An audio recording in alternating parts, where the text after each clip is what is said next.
저는 오늘 봉독해 주신 말씀을 근거로 해서 기다리는 사람은 흔들리지 말아야 합니다. 기다리는 사람은 흔들리지 말아야 합니다. 이런 말씀의 제목을 가지고 함께 은혜를 나누겠습니다. 여러분 혹시 에이트 빌로우라는 영화를 본 적 있으십니까? 아마 거의 없을 것 같은데요. 이 에이트 빌로우라는 이 영화는요 2006년에 개봉하여서 우리에게 큰 감동을 주었는데, 원래는 1983년 일본에서 실화를 바탕으로 제작된 그 영화 남극 이야기를 리메이크한 작품입니다.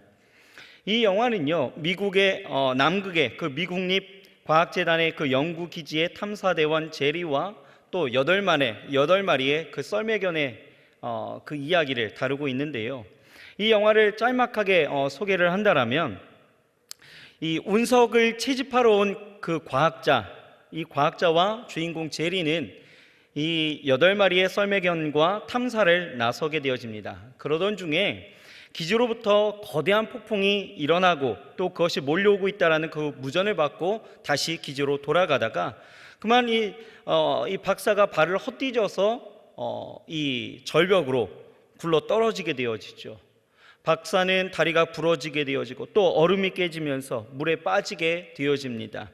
하지만 이 썰매견들의 그 활약을 통하여서 박사가 구출되었고 그렇게 간신히 남극 기지로 돌아오게 되어집니다. 그런데 낙상사고로 인하여서 다리가 부러졌던 이 박사는요 다리를 절단해야 되는 그런 상황이 놓이게 되어지고, 또 이 제리라는 이 주인공은요 박사를 구하려다가 손이고 발이고 몸이고 다 물이 묻게 되어지면서 동상에 걸려서 시급한 그 치료가 요구되어졌던 그런 아주 위기의 상황이었죠. 그래서 사람들이 이 남극기지에서 다 나가야 된다라고 이야기하면서 비행기를 준비하게 되어지는데, 문제는 뭐냐면 비행기에는 이 썰매견이 다 탈 수가 없는 거예요. 자리가 없는 거죠. 하는 수 없이 이 썰매견의 주인이었던 이 제리는요 이 썰매견에게 이야기를 합니다. 내가 금방 돌아올게, 기다리고 있어야 돼 라고 이야기를 하죠. 그러면서 그 약속을 남기고 탐사대원들과 철수하게 됩니다. 이제 무사히 돌아와서 치료를 받은 이 제리는요 다시 돌아가려고 하지만 재단으로부터 청천벽력과 같은 소리를 듣게 되어지는 거예요. 뭐냐 하면 띄울 비행기도 없을 뿐더러 예산도 없어서 불가능하다라는 거죠. 갈 수가 없다라는 것입니다. 이 주인공 제리는요 계속해서 방법을 모색하지만 25년 만에 그 남극에 찾아온 이 남극 폭풍으로 인해서 기지로 돌아갈 수 있는 방법은 아무것도 없다라는 그 현실을 마주하게 되어집니다. 그렇다면 여러분, 남겨진 이 8마리의 개는 어떻게 되었을까요? 궁금하죠? 궁금하면 500원. 이 썰매견들은요 주인이 오지 않자 이 메인 목줄을 풀어버립니다. 그리고 자기의 살 길을 찾기 시작하는 거예요. 죽은 고기를 먹기도 하고 갈매기 사냥을 하기도 하고, 그렇게 생명을 부지하면서 주인이 올 때까지 기다리기 시작하는 거예요. 그렇게 보낸 시간이 무려 175일입니다. 그동안 이 8마리 개 중에서 2마리가 그 여정 가운데서 죽게 되지만 이 썰매견들은요 끝까지 기다리기 시작한 거예요. 그동안 이 제리도요 포기하지 않습니다. 썰매견들과의 그 약속을 지키기 위해서 어떻게든 남극으로 가야 된다라는 그 방법을 모색하게 되어지고, 결국 이전에 그 함께 있었던 그 박사와 또 탐사대원들의 그 도움을 받아서 어렵게 남극기지에 도착하게 되어지는 거예요. 남극기지에 도착한 이때에 제리는요 발견하는 거죠. 다 죽은 것만 죽었을 거라고 예상했지만 그 개들이 저기서 달려오는 것을 보게 되어집니다. 그렇게 극적인 상봉이 일어나고 결국 남은 6마리의 이 썰매견들과 다시 집으로 돌아오는 그 장면으로 이 영화는 끝이 나게 되어지는데요, 제가 이 영화를 보면서 굉장히 가슴이 찡하고요 눈물이 나기 시작했습니다. 왜냐하면 한갓 미물인 이 개들도 주인의 약속을 믿고 그 극한의 추위와 배고픔을 견뎌가면서 그 자리를 떠나지 않고 주인을 기다리는 그 모습을 보면서 갑자기 제 마음 가운데에서 주님께서도 나에게 이런 말씀을 주셨는데 라는 마음이 들기 시작하는 거예요. 그리고 제 자신을 돌아보게 되어지는 것이죠. 여러분, 오늘 주님께서요 우리에게 말씀하시는 것이 무엇이냐 하면 반드시 내가 다시 돌아오겠다라고 약속하시고 떠나가셨다라는 거죠.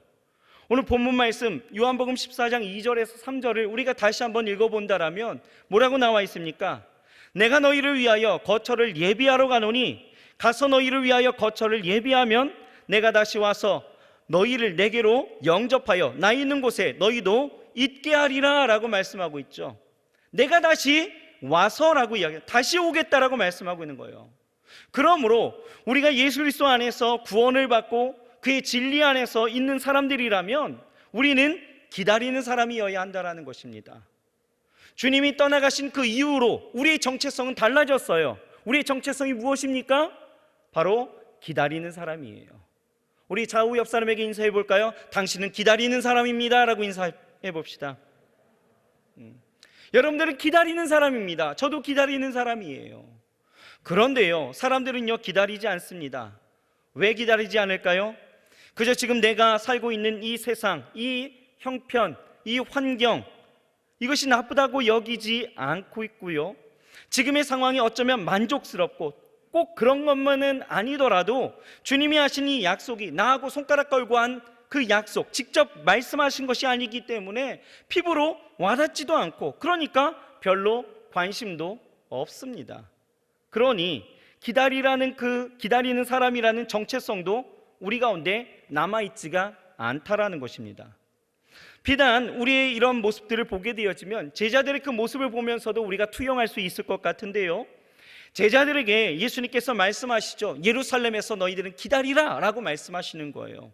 하지만 제자들은요 예수님의 그 죽으심 앞에 기다리지 않습니다. 다 뿔뿔이 흩어지죠. 자기의 집으로 돌아갔다라는 거예요. 다시 오겠다라는 그 말씀이 현실의 그 이성적 판단과 부딪혀서 인생이 죽으면 끝이라는 그 논리 앞에 기다리라는 그 말씀이 들어오지 않았다라는 것입니다. 그러니 다시 오신다라는 그 소망은 완전히 잊혀진 채 주님과 함께하면 끝이니 그저 내 살 길 찾아가는 것이 맞다라고 생각해서 돌아가 버렸던 그러한 제자들의 모습과 우리의 모습은 일반이다라는 것이죠. 우리는 오늘 2021년도에 대강절 첫 주간을 우리가 함께 맞이하고 있습니다. 이 대강절에 우리는 이 말씀을 마음속 깊이 좀 되새겨야 할 줄 믿습니다. 나는 기다리는 사람이다. 이 죄악된 세상에 오신 예수님이시죠.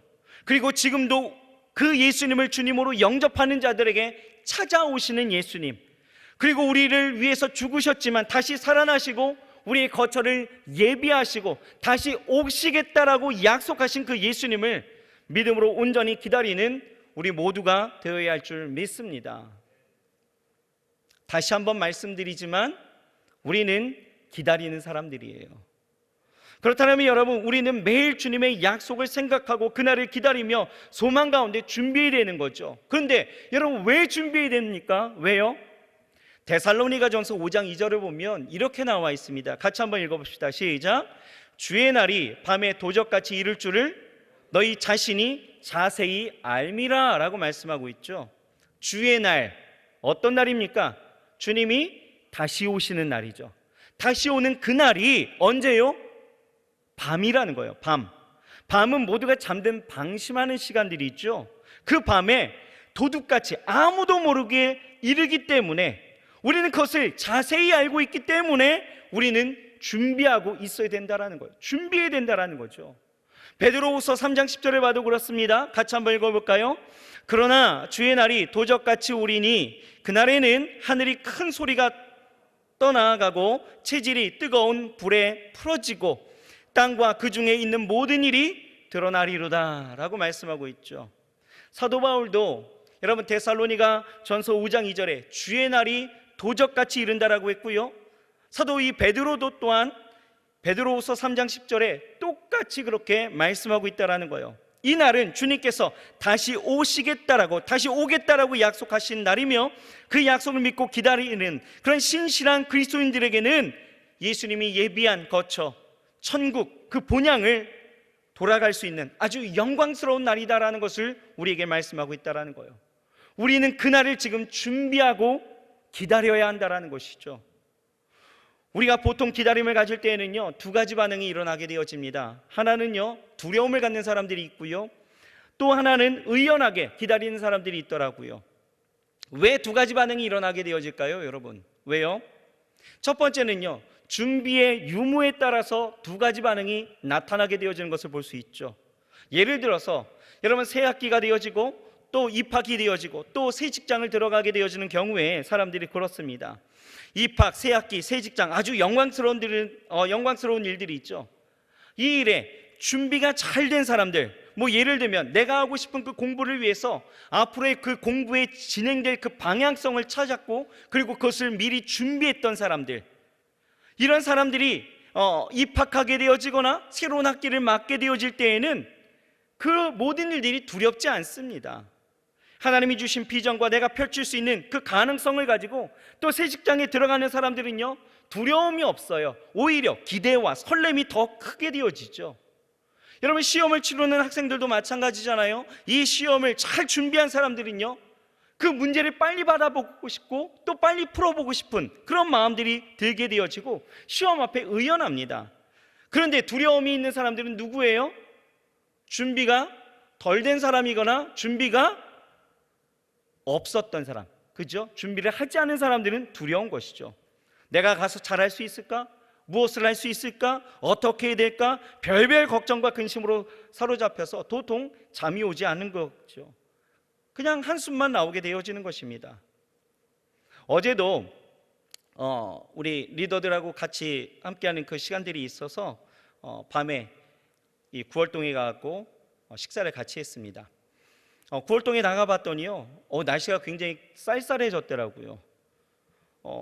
이제 겨울이 오는갑다 이런 생각을 하게 되어졌는데요, 우리는 겨울을 맞이하면서 많은 준비를 하고 있죠. 올해는 쇼패딩이 좀 유행인 것 같습니다. 그러니까 겨울을 준비하면서 요즘 유행하는 그런 쇼패딩을 사기도 하고, 목을 따뜻하게 하기 위해서 목도리를 사기도 하고, 집에서는 외풍이 들어오지 않게 바람을 막는다라든지 바람막이로 막 이렇게 준비도 하게 되어지고, 또 우리 솔로 청년들은 따뜻한 겨울을 위해서 여친 남친을 만들려고 애를 쓰기도 하고, 이렇게 준비가 잘 되어진다라면 여러분 어때요? 겨울이 오는 것이 두렵지가 않은 거죠. 여러분, 이렇게 어떤 시기나 삶의 중요한 일들을 맞이하게 되어질 때 우리는 최선을 다해서 준비하고 대비하면 그것을 기대하는 마음으로 기다릴 수 있는 것처럼, 이 대강절에 우리는 다시 오시겠다라는 그 주님의 말씀을 되새기면서 주 오시는 그날을 기대하며 잘 준비하고 기다릴 수 있는 사람들이 되어야 할 줄 믿습니다. 우리 인사해 볼까요? 우리 좌우 옆 사람에게 잘 준비합시다 라고 인사하겠습니다. 여러분, 주 오시는 날이 두려움을 느끼지 아니하고 정말 주 오시는 날을 우리가 마라나타를 외치면서 그날을 우리가 고대하고 기대할 수 있도록 우리는 잘 준비해야 되는 거예요. 여러분, 또 기다림을 가질 때 왜 두 가지 반응이 일어날까요? 왜 그렇습니까? 확신의 유무에 차이되어 있다라는 것입니다. 확신의 유무. 여러분, 주님이 다시 오시는 날이 어떤 사람에게는요 두려움이 되기도 하고, 어떤 사람에게는 기다리는 그 소망이 이루어지는 날이 되기도 합니다. 왜 그렇습니까? 왜 다를까요? 한 가지 사실인데 왜 다른 반응이 일어나게 되어집니까? 왜 그렇습니까? 확신이죠. 다시 말해서 주님을 향한 그 믿음의 삶이 흔들리지 아니하고 그것을 확신하면서 살아왔다라면 여러분 두렵지 않습니다. 하지만 우리의 삶이 믿음이라는 그 카테고리 안에서 세상이라는 그 요소로 자주 흔들렸고 다른 것을 쫓아갔던 인생들이었다라면 우리는 두려울 수밖에 없는 것이죠. 그러므로 우리가 기다리는 자가 되어 다시 오실 주를 기다리게 되어질 때에 우리의 삶은 아주 간단합니다. 뭘까요? 주님을 향한 믿음의 삶이 흔들리지 않는 인생이 되면 된다라는 거예요. 흔들리지 않으면 된다라는 것이죠. 여러분, 흔들리지 않는 인생이란 어떤 것일까요? 어떤 것을 이야기하고 있습니까? 골로새서 1장 21절에서 23절을 보면 우리에게 그것을 정확하게 설명하고 있다고 생각을 하는데요, 같이 한번 읽어봅시다. 시작. 전에 악한 행실로 멀리 떠나 마음으로 원수가 되었던 너희를 이제는 그의 육체의 죽음으로 말미암아 화목케 하사 너희를 거룩하고 흠없고 책망할 것이 없는 자로 그 앞에 세우고자 하셨으니, 만일 너희가 믿음에 거하고 터 위에 굳게 서서 너희 들은 바 복음의 소망에서 흔들리지 아니하면 그리하리라. 이 복음은 천하 만민에게 전파된다 바요 나 바울은 이 복음의 일꾼이 되었노라. 아멘. 여러분, 흔들리지 않는 인생이 어떤 인생이래요? 어떤 인생? 복음의 소망에서 흔들리지 않는 인생이다 라고 오늘 분명하게 말씀하고 있죠. 여러분, 이 복음의 소망은요, 22절에서 그의 육체의 죽음으로 말미암아, 예수님께서 죽으심으로 말미암아 화목하게 하셨고, 그로 말미암아 너희를 거룩하고 흠없고 책망할 것이 없는 자가 되게 하시는 것이 예수님이 우리를 향한 삶의 그 목표였다라는 것이죠. 즉, 우리가 그렇게 믿음 안에 굳게 서고 또 하나님 안에서 그 복음의 소망에서 흔들리지 아니하게 되어지면, 우리가 그렇게 하나님 안에서 화목하게 되어지고 거룩하게 되어지고 흠없고 책망할 것이 없는 자, 즉 하나님의 나라에 합당한 인생이 되어짐으로 인하여서 우리는 흔들리지 않는다라는 거예요. 그렇습니다. 우리 기다리는 사람들은요, 삶의 목표가 하나님 나라에 합당한 인생이 되는 거예요. 그러면 되는 것입니다. 여러분, 스테판 더글라스라는 사람이 쓴 그리스도인의 자기관리라는 책이 있습니다. 이 책을 봤더니요, 이 내용들이 주로 그리스도인들의 그 시간관리라든지 자기관리에 대한 실제적인 지침서로 우리에게 그 여러 가지 내용을 보여주고 있는데요, 이 책에 서론에 이런 내용이 있더라고요. 어느 날 남편이 아내에게 이야기합니다. 오늘 남쪽으로 가서 밭을 갈 거야 라고 이야기하면서 트랙터를 몰고 이제 집을 나서게 되어집니다. 그런데 이 트랙터에는요, 기름이 없는 거죠. 그래서 기름을 넣기 위해서 아침 일찍 출발해서 이제 주유소로 가는 도중에 이게 기름이 다 떨어져 버리는 것이에요. 그래서 차가 들판에 세워준 채 이제 그 기름을 사기 위해서 주유소로 가려고 이제 준비를 하고 있는데, 주유소로 가는 길에서 그에게 있어서 갑자기 생각이 하나 든 것이 뭐냐면, 아침에 돼지에게 밥 주는 것이 잃어버린 거예요. 까먹은 거죠. 그래서 옥수수 창고로 막 달려가기 시작합니다. 달려가고 이제 돼지 사료로 쓰기 위해서 그 먹이 자루를 찾게 되어지는데, 그 자루들을 보자마자 그가요, 또 하나 갑자기 생각이 툭 든 게 뭐냐면, 저장고에 있는 그 감자가 싹이 나고 있었던 것이 기억이 난 거예요. 그래서 이 사람이요, 그 하던 일을 멈추고 다시 감자 저장고로 달려가기 시작하는 거죠. 그래서 그 감자 저장고에 가고 이제 그 감자를 솎아내려고 하는데, 이 감자 저장고 옆에는요, 장작 더미가 있었는데, 그 장작 더미를 보니까 또 한 가지가 툭 생각이 난 거예요. 뭐냐 하면, 아내가 집에서 여보 가기 전에 장작을 좀 가져다 주세요 라고 한 말이 기억이 난 거예요. 그래서 몇 개의 그 나무 토막을 또 줍기 시작합니다. 줍고 다시 집으로 들어가려고 하는데, 이게 웬걸요? 갑자기 병든 닭이 옆으로 쑥 지나가는 거예요. 그래서 저 닭이 왜 저렇게 병들었을까라고 생각하면서 장작을 내려놓습니다. 그리고 그 병든 닭을 쫓기 시작하는 거예요. 하루 종일 그 병든 닭을 쫓다가 결국은요, 해가 서산 너머로 넘어가게 되어지고, 아직 들판에 그 트랙터는 세워져 있고 기름을 넣지 못한 채 아무 일도 하지 못했다라는 이야기를 보게 되어집니다. 여러분, 이 이야기가 우리에게 주는 시사점이 무엇입니까? 뭘까요? 목적을 잃고 떠도는 인생은 위험하다라는 거죠. 어느 한 방향을 목표로 하고 달려가지 않는다라는 것, 또는 이것도 조금 저것도 조금 하는 이러한 어느 한 가지의 정착력을 갖지 못하고 그 삶의 목표를 가지지 못한다라면 그 인생은 아무것도 결실을 맺을 수 없다라는 것을 우리에게 보여주고 있다라는 거예요. 여러분, 신앙도 마찬가지라는 것이죠. 빌립보서 3장 13절에서 14절을 보면 이렇게 이야기합니다. 형제들아, 나는 아직 내가 잡은 줄로 여기지 아니하고 오직 한 일, 즉 뒤에 있는 것은 잊어버리고 앞에 있는 것을 잡으려고 표대를 향하여 그리스도 예수 안에서 하나님이 위에서 부르신 부름의 상을 위하여 쫓아가노라, 이렇게 말씀하고 있어요. 여러분들이 이해를 돕기 위해서 현대어 성경 그 버전으로 보게 되어지면 이런 내용이에요.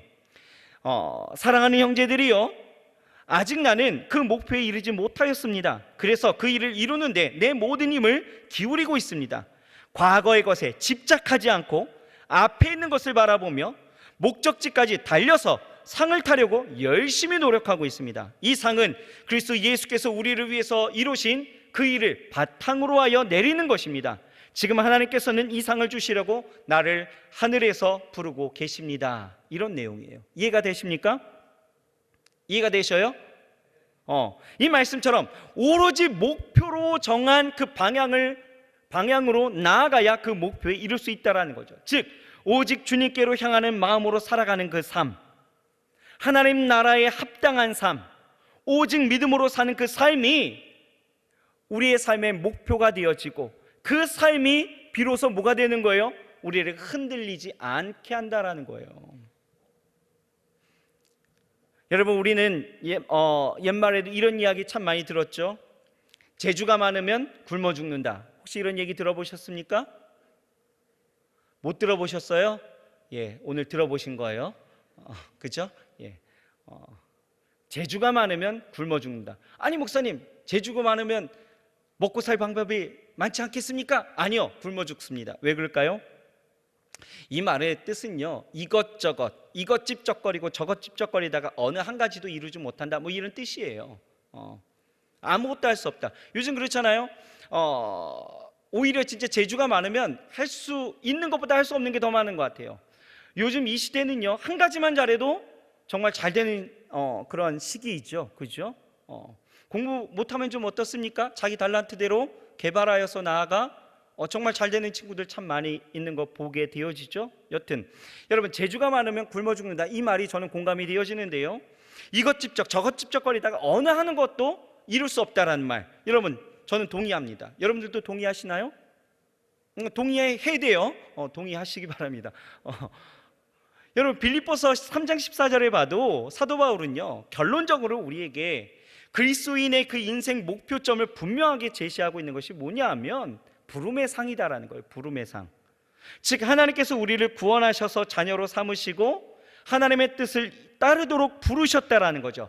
그 부르심의 뜻은 바로 어디에 있습니까? 하나님을 영화롭게 하는 것. 그러니까 흔들리지 아니하고 하나의 목표, 그러니까 하나님을 향하여서 우리가 흔들리지 아니하고 오직 하나님을 영화롭게, 하나님 앞에 영광 돌리며 살아가는 그 삶을 하나님이 우리에게 부르심으로 뜻하셨다라는 거예요. 결국 어떤 상황 속에서도 우리의 그 삶 속에서 하나님의 의를 이루며 하나님의 영광을 드러내는 것이 흔들리지 않는 삶이고, 그렇게 흔들리지 않고 기다렸던 자에게는 주어지는 그 상이 무엇이냐? 바로 부름의 상이다라는 거예요. 여러분, 이렇게 흔들리지 않는 인생이 되려면요, 우리에게 필요한 것이 있습니다. 무엇이 필요할까? 첫 번째는요, 분명한 목표가 있어야 합니다. 목표가 분명해야 되는 거예요. 우리가 지금까지 나누었던 것처럼 목표가 분명하지 않으면 늘 흔들릴 수밖에 없다라는 것이죠. 내가 세상의 가치관과 세상이 주는 여러 가지 소리와 세상이 주는 어떠한 그러한 요소적인 그런 유혹 속에서 우리가 흔들리게 되어진다라면, 왜 흔들리느냐? 왜 그렇습니까? 내 안에 기준이 없는 거죠. 내 안에 목표가 없기 때문에 그렇다라는 거예요. 하지만 내가 목표를 정하였고, 내가 하나님 안에서 하나님이 내 삶을 주신 것에 대한 영화롭게, 하나님 앞에 내 삶을 영화롭게 이끌고 가야 한다라는 그 흔들리지 않는 삶에 대한 목표를 갖고 우리가 살아가게 되어진다라면, 우리는 흔들리지 않는 그 모습 속에서 우리는 기다릴 수가 있는 거예요. 그리고 두 번째는 뭘까요? 흔들리지 않는 인생이 되려면요, 반드시 결단력도 필요합니다. 목표도 필요하지만 결단력이 있어야 되는 거예요. 여러분, 사도 바울은요, 데살로니가 교회에 편지하기를 데살로니가 후서 3장 6절에 이렇게 고백합니다. 형제들아, 우리 주 예수 그리스도의 이름으로 너희를 명하노니 규모 없이 행하고 우리에게 바른 유전대로 행하지 아니하는 모든 형제에게서 떠나라 라고 말씀하고 있죠. 떠나라. 여러분, 여기서 규모 없이 행한다라는 말은 어떤 말이냐 하면요, 자신의 일은 하지 않으면서 남의 일을 간섭하고 그냥 무질서하고 산만하게 행동하는 것, 이것을 규모 없다 이렇게 이야기를 합니다. 여러분, 목표가 뚜렷한 사람은요, 그 목표를 위해서 인내하고 절제하며 모든 것을 그 목표에 집중하면서 나아가죠. 다른 것 쳐다보고 다른 것에 상관하고 다른 것에 감나라 콩나라 할 여유와 시간이 없습니다. 그래서 목표가 뚜렷한 사람은요, 목표가 뚜렷한 만큼이나 절제하고 인내하면서 그리고 지혜롭게 살아가게 되어지는 거예요. 이번에 저희 아들을 보니까 그렇더라고요. 저희 아들이 대입시험을 치르게 되어지는 그 모습을 보니까 정말 그렇습니다. 대학 진학과 또 하나님이 주신 그 꿈을 내가 이루어야 된다라는 어떤 그 목표를 갖게 되어지니까요, 3년 동안 3년의 그 세월 동안 모든 것을 절제하는 모습을 보게 되어집니다. 인내하는 거예요. 저희 아들이 굉장히 체육을 좋아하거든요. 운동을 굉장히 좋아합니다. 누구 닮아서? 아빠 닮아서. 굉장히 좋아해요. 근데 그 좋아하던 운동도 자기의 목표 앞에서는 절제하고 그것을 자제하더라고요. 핸드폰 보고 싶은 거, 유튜브 보고 싶은 거, 게임하는 거 다 절제하는 것입니다. 저희 딸도 그렇더라고요. 요즘 한 주 전이었죠? 기말 시험인가요? 시험을 보게 되어지는데 그 시험을 준비하면서 이 아이가요, 잠을 참 좋아합니다. 잠자는 걸. 근데 잠도 줄이더라고요. 절제하는 거죠. 음식도 줄여요. 그래갖고 물어봤어요. 에스더, 왜 음식은 왜 줄이는 거야? 라고 얘기했더니 아빠 먹고 졸릴까 봐요 이러더라고요. 먹고 졸릴까 봐 음식도 줄이는 거예요. 친구하고 통화하는 것도 줄이고요, 친구와 만나는 것도 줄이더라고요. 여러분, 흔들리지 않는 인생은 맺고 끊는 결단력이 있어야 된다는 것이죠. 오늘날 이 시대를 살아가는 우리 기다리는 자들에게 하나님이 요구하시는 것이 무엇일까라는 것을 생각해 본다라면 바로 이런 거예요. 결단력이죠. 여러분, 우리가 하나님 안에서 기다리는 자다라고 오늘 선포되어졌고 우리가 그것을 믿고 따른다라면, 이 대강절에 내가 주 오심을 내가 기다리는 사람이다라고 내가 인정하면서 내가 결단하면서 나아간다라면, 여러분, 우리의 인생 가운데에서는 분명한 목표, 즉 내 인생은 흔들리지 않는 하나님 앞에 오직 영광 돌리는 삶, 믿음으로 살아가는 그 삶이다라는 그 목표와 플러스 뭐예요? 내 삶에 절제와 인내가 있어야 된다는 것입니다. 결단력이 있어야 된다는 거예요. 요즘 우리 청년들 보면요, 이 결단력에 있어서 참 많이 부족해 보이는 것이 사실입니다. 맺고 끊는 것이 참 어려워요. 특히 친구라는 그 부분 가운데서 그렇더라고요. 친구, 약속, 친구와의 약속, 또 어떤 친구와의 어떤 의리, 이런 것이 하나님보다도 내 인생의 신앙적인 그런 목표 앞에서도 그것이 무너지는 것들이 참 많이 보이더라고요. 여러분, 끊을 건 끊을 수 있어야 되는 거예요. 결단력이 있어야 된다는 것이죠. 그렇게 흔들리지 않는 삶을 통하여서 나아가게 되어질 때 우리가 진정한 기다리는 자들이 되어지는 것이고, 기다리는 자에게 하나님이 주신 은혜는 그 부름의 상, 무엇입니까? 바로 하나님 앞에서의 그 하나님 나라와 또 천국과 우리에게 주시는 그 삶의 은혜다라는 거예요. 그러므로 여러분, 목표, 그리고 결단, 그리고 끊어낼 줄 아는 그런 우리의 맺고 끊는 그러한 절제력, 이것들이 우리 가운데 반드시 있어야 될 줄 믿습니다. 여러분, 옛사람들의 것들을 버리기 아쉬워서 망설이게 되면요, 절대로 새 것이 들어설 자리가 없게 되어지는 거고요, 또 새로운 것에 대한 두려움이나 염려로 인해서 받아들이기를 망설인다라면 역시 결과는 마찬가지라는 것이에요. 그래서 에베소 4장 22절에서 24절, 우리가 너무나 잘 아는 말씀이죠. 뭐라고 이야기합니까? 너희는 유혹의 욕심을 따라 썩어져가는 구습을 따르는 옛사람을 벗어버리고 오직 너희의 심령이 새롭게 되어 하나님을 따라 의와 진리의 거룩함으로 지으심을 받은 새 사람을 입으라. 이 말씀 우리는 계속 듣게 되어지죠. 사도 바울은 그렇게 권면하는 거예요. 여러분, 사도 바울은요, 아까 읽은 것처럼 빌립보서 3장 13절에서 14절 뭐라고 이야기했었어요? 형제들아, 나는 아직 내가 잡은 줄로 여기지 아니하고 오직 한 일, 즉 뒤에 있는 것은 잊어버리고 앞에 있는 것을 잡으려고 표대를 향하여 그리스도 예수 안에서 하나님의 위에서 부르신 그 부름의 상을 위하여 달려가노라 라고 고백하고 있죠. 여러분, 이 말씀 잠깐 띄워주실까요? 이 말씀에서 우리가 주목해야 될 단어가 있다라는 거예요. 뭡니까? 뭘까요? 달려간다라는 거예요. 달려간다라는 이 말인데, 이 단어와 결합되어져 있는 12절에서 14절 나타나 있는 잡다, 잡는다라고 하는 디오코스라는 것이 있는데, 이 잡는 것, 이 잡는다라는 것은, 이 디오코스는 추적하다 이런 말을 갖고 있어요. 무슨 얘기냐면 사냥개가 사냥감을 발견하고 있는 힘을 다해서 추적하는 것, 이것이 디오코스예요. 달려가는 거죠. 여러분, 동물의 세계를 보게 되어지면요, 동물 가운데에서 가장 빠른 동물이 뭘까요? 치타입니다. 그죠? 시속 110km로 달려가게 되어진대요. 치타가요, 여러분 세렝게티 초원에서 이 톰슨 가젤을 사냥하는 거 혹시 보신 적 있으십니까? 없죠. 우리는 세렝게티를 가본 적이 없으니까. 하지만 동물의 왕국 뭐 이런 거면 보았을 것 같아요.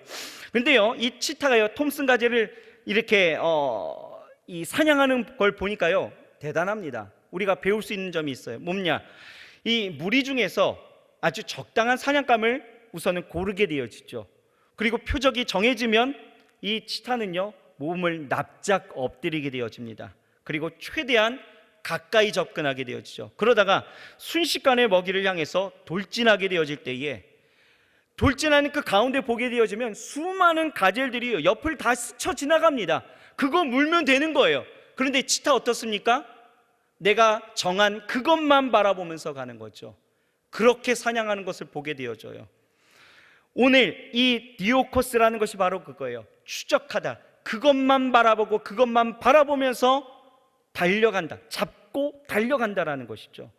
여러분, 우리 신앙적인 태도가 거기에 있어야 된다라는 거예요. 디오코스, 추적해야 된다라는 것이죠. 여러분, 우리가 기다리는 사람들이라면 절대로 여러분, 우리가 어떤 정적인 그냥 가만히 있으라 이런 말이 절대 아니다라는 거예요. 기다리는 자, 가만히 있는 자, 이거 절대 아니다라는 거예요. 기다린다라는 것은 목표를 향해서 전력 진출한다라는 뜻을 갖고 있다라는 거예요. 목표를 향해서 전력 진출한다, 추적하다, 디오코스라는 것이죠. 다시 말해서 주 오심을 바라보면서 그날이 이르기까지 기다리는 자들은 어떤 사람입니까? 거추장한 것들, 옆으로 스쳐 지나가는 것들, 내 먹잇감이 되어질 여러 가지의 것들이 내 옆을 지나간다 할지라도 그거 다 제거합니다. 우리 안에는 어떤 거요? 오직 목표한 일, 즉 오직 하나님의 영광을 위한, 하나님 앞에 합당한 그 삶을 살려고 우리는 노력하면서 살아가야 하는 사람들이어야 한다라는 거예요. 우리 청년들이 그렇게 살기를 주의 이름으로 축복합니다. 여러분들의 목표가 어떤 삶의 내 행복을 위하여서, 또 내 인생의 성공을 위하여서 여러분들이 마련해 놓은 여러 가지 목표들도 있겠지만, 아니요, 그거 다 내려놓으시고요, 가장 우리 안에 잡아야 될 목표라는 것은 우리는 기다리는 자가 되어야 한다는 거예요. 기다리는 자입니다. 그러려면 이 목표를 바라보면서 추적할 수 있어야 되는 거예요. 달려가야 합니다. 거추장스러운 것들, 여러분들 이거 다 떼어내버려야 된다는 것이죠. 이거 상관하지 않아야 된다는 거예요. 목표만 바라보면서 나아가게 되어질 때 우리는 흔들리지 않습니다.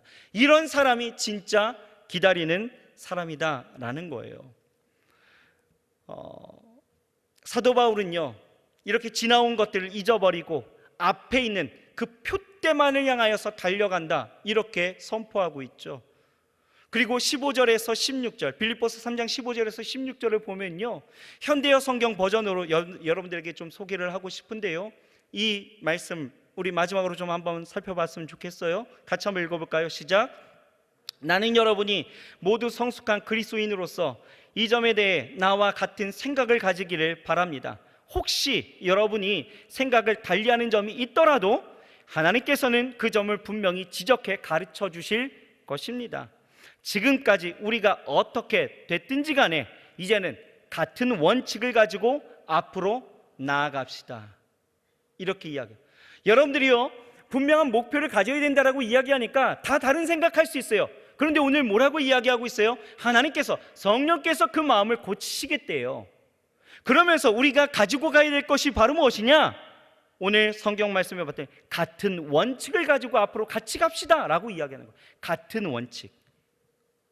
여러분, 사도 바울이 권고하는 것 같이 우리 청년들이 이제는 같은 원칙을 같이 우리는 말하면서 가야 되는데요, 그 같은 원칙이 무엇일까요? 같은 원칙 이거죠. 첫 번째는 우리는 예수님을 기다리는 사람들입니다. 이게 같은 원칙이 되어야 되는 거예요. 여러분 인정하십니까? 여러분, 우리는 같은 원칙을 갖고 살아가는 거예요. 우리는 예수님을 기다리는 자입니다. 두 번째는요, 그러므로 주 오실 날을 우리는 최선을 다해서 준비하면서 나아가야 합니다. 이게 두 번째 원칙이 되면 좋을 거예요. 그리고 세 번째는 뭡니까? 세상의 유혹과 끊임없는 욕심 속에서도 흔들리지 않는 인생이 되기를 소망합니다. 이것이 우리의 원칙이 되어졌으면 좋겠습니다. 그리고 네 번째는요, 그러려면 무엇보다 구원과 하나님 나라라는 그 목표를 분명히 하고 이를 위해서 맺고 끊는 결단력으로 목표를 거스르는 모든 것들을 과감히 끊어버리겠습니다. 이것이 우리의 네 번째 목표가 되어졌으면 좋겠습니다. 네 번째 원칙. 그리고 다섯 번째는요, 하나님의 거룩한 기다리는 자들이 되어서 하나님 안에서 우리가 연합하기를 소망합니다. 여러분, 그리스도인의 삶이라는 것이 그렇게 복잡하지는 않습니다. 어찌 보면 너무 단순하죠. 이 단순함 속에서 우리가 지금까지 잊어버리고 있었던 것, 놓치고 있었던 것, 또는 주님이 내 눈에 보이지 않기 때문에 인정하지 않고 가고 있었던 이 모든 것들을 다시 한번 이 대강절에 회복하며 나아갔으면 좋겠습니다. 여러분, 기다리는 자들로서 여러분들 안에 확고한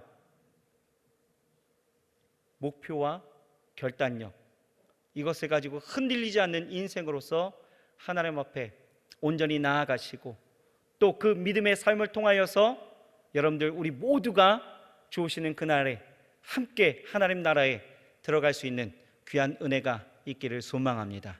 그렇게 되시길 주 이름으로 축원합니다. 기도하겠습니다.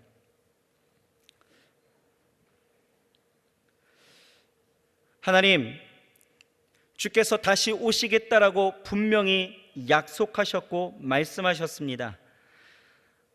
제자들은 현실의 그 삶에 있어서 이성적인 판단과 자신의 생각을 가지고 모든 것이 끝났다 하여 자신의 삶의 자리로 돌아갔지만, 하나님, 우리의 모습 속에서 그러한 모습들이 여전히 투영되고 있지 않는가 생각하게 하시옵소서.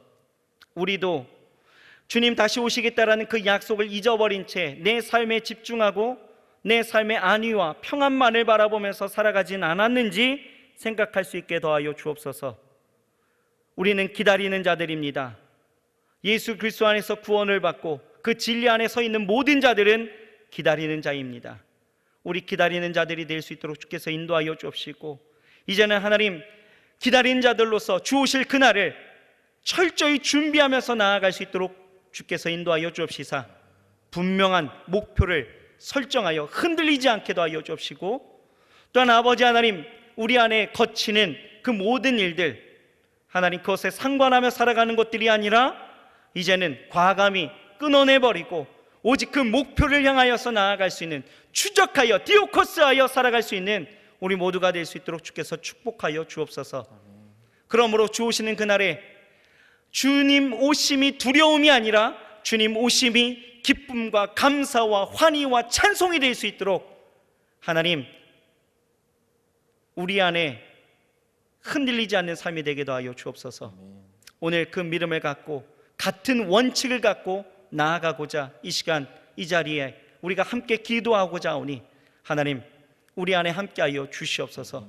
예수님의 이름으로 감사하며 간절히 기도드렸사옵나이다. 아멘.